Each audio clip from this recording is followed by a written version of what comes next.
ደቂ ኣንስትዮ ኤርትራ ካብ ኣፍሪቃ መበል ክንደይ እየን ዝስርዓ ንኺድ መበል ክንደይ ሰሪዕዋ ኣሎ ንረኣያ 10ቲ ሳውዝ ኣፍሪቃ 9ይቲ ጋና 8ይቲ ኬንያ ቢዝነስ ደይ ዶት ኤንጂ ዝበሃል ዌብሳይት ብዘምፅኦ ሓበሬታ ሒዘልኩም መፅእ ዘለኹ ንኺድ 7ይቲ ሰሪዕዋ ዘሎ ከዓ ግብፂ 6ይቲ ታንዛንያ 5ይቲ ካሜሩን 4ይቲ ናይጀርያ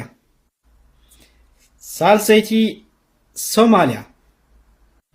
ሶ ጋይስ ቅድሚ ቀዳመይትን ካልኣይትን ምንጋረይ ተኸታተልቲ ናይዚ መደብ ንምዃን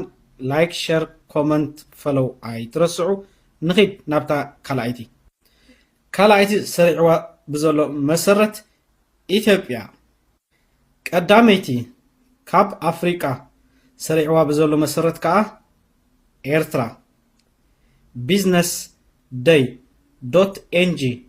ኣብዚ ከድኩም ቸክ ክትገብርዎ ትኽእልኹም ቀዳመይቲ ኤርትራ ሰሪዕዋ ኣሎ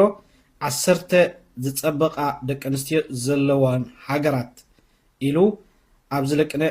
ወፂኡ ብዘሎ መሰረት ይሕዘልኩም መፅእ ዘለኹ ቴንክ ዩ